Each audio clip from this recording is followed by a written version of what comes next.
on tomorrow's show. Now, remember yesterday, we were having a chat with a brand new friend of ours. He's called Andrew, and he works for a company called Urban Herbs, and we were chatting about his tantalising herb creations.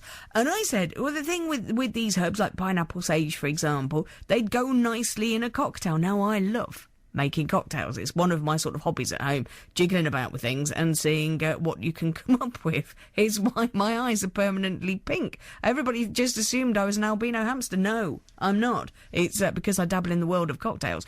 And one of my specialities is a Christmas cocktail, which I think is amazing. And I just mentioned it in passing yesterday. And then the Mini Jar Company from Stratford got in touch and said, your invention sounds amazing. Could you turn a Christmas pudding cocktail into a jam or preserve? I don't know if it would work. So let's speak to Paul from the Mini Jam Jar Company now to see if he's got any ideas. Hello, Paul. Good afternoon, Vic. How are you? I'm good, thank you. How lovely to speak to you. And thank you for getting in touch with us yesterday afternoon. So you effectively turn cocktails into jam? Yeah, we did them especially for... we launched them this year, actually, at the Ludlow Food Festival. And we did a range of cocktail jams, which if you've looked at the website, you'll see. Yes. We've done a range of the cocktail ones, which have been very, very...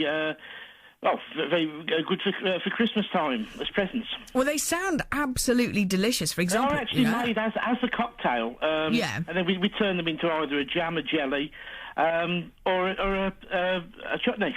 Well, what's the difference between a jam and a jelly, Paul? The main difference between the two is that a jelly generally speaking, is clear with no bits in, whereas the jam has the seeds and the flesh in. Right. Gotcha. So that's really but jellies, you see, can also be sugar-based, but also they can be vinegar-based as well.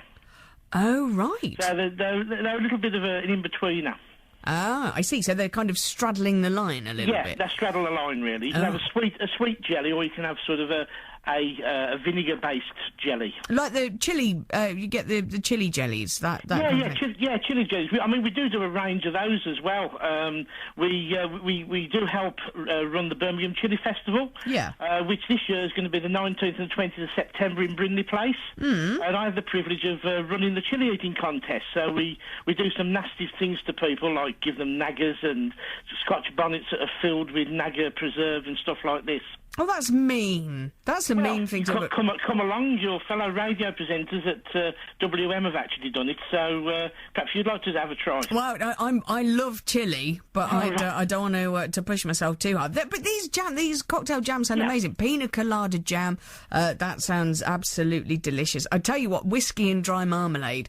I'm marmalade crazy at the best of time. You're not too far away from us. When we did the Coventry Farmers Market, pop down and see us. Yeah, we'll do. We'll pop round the corner and say hello. So you're often at the Coventry Farmers Market then? We won't be there this month. We don't do January, but we're there every month at the Coventry Farmers Market in the Godiva Square there. Ah, right here. So how does it work then? How do you take a cocktail and turn it into a jam? We were quite intrigued. Annie Otham was talking about this earlier. She's keen on making the jams. How does it work? It basically you create it with sugar.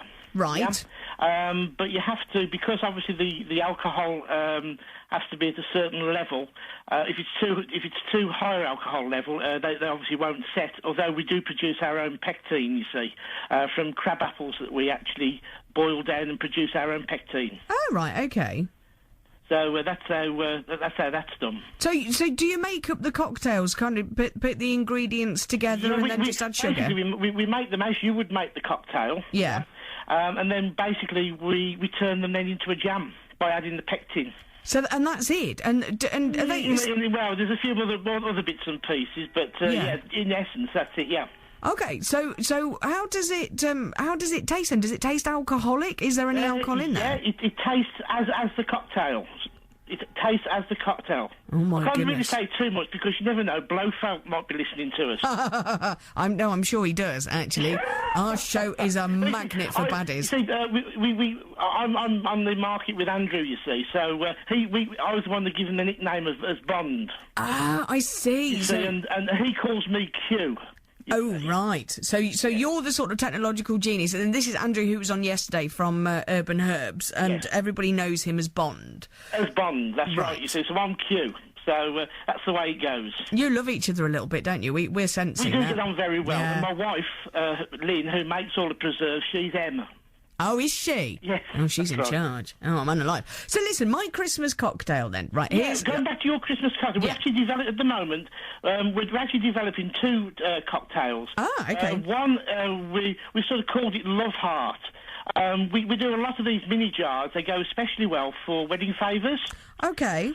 So we're doing one called Love Heart, and we haven't quite decided what we're going to be doing with that one yet, but that will be out within the next couple of months, so keep an eye on Twitter and Facebook. Mm-hmm. But going back to yours, we're very interested in doing it.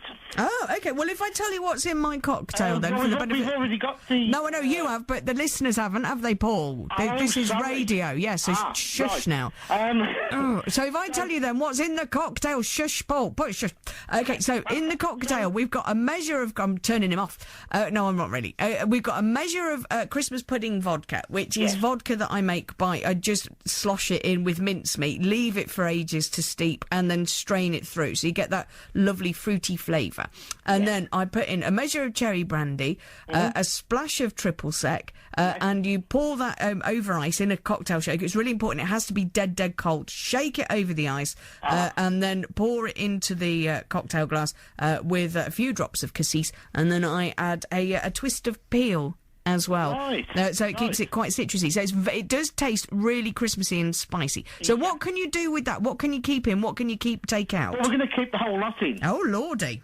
Yeah, so what we're proposing to do is to create this cocktail for you. Yeah.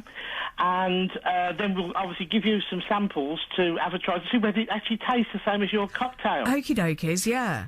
Yeah, but what we are thinking actually, if it's okay with you guys, is to ask your listeners, to actually think up of a name for this cocktail. Well, that's a great idea. Okay, so we've got one called we're doing this one called Love Heart. So we want a Christmassy name, for your cocktail, which will then be available from September onwards. Oh, right, okay, so it's in the development stage. I like this, so we can come up with a name. It was in the development stage last night. Oh, was it? Have you been making my cocktail? No, my wife has. I can't do it. But you need to make the vodka first. It takes a little while. When we say we started, we've actually started the steeping process of doing that bit.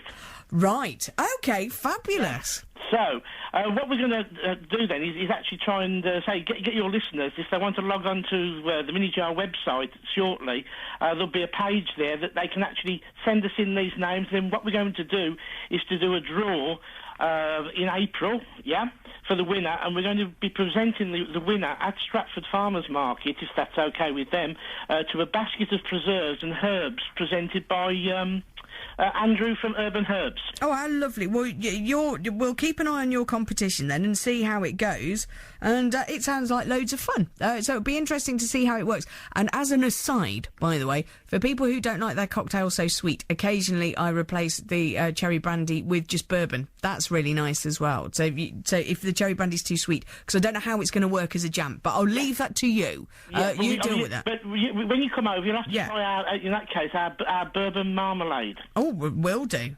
Definitely. That's all working. Oh, brilliant. Well, thank you, Paul. Let us know when your samples are ready, and we'll look forward to seeing if it tastes like my cocktail. I'm Great stuff, Viv. Yeah, really excited about that. Listen, Paul, thank you so much. That's Paul from the Mini Jar Company. Get your thinking cap on then, and you can enter that competition, but we'll see where the cocktail ends up. That's quite exciting, having the cocktail turned into jam. Right, we'll keep an eye on that, and we'll make sure all the links are on Facebook and everything else as well for you. Facebook.com/Vic Afternoons. Phil Upton with you after 4. We'll find out what he has in store for you soon. First, here's Dusty Springfield.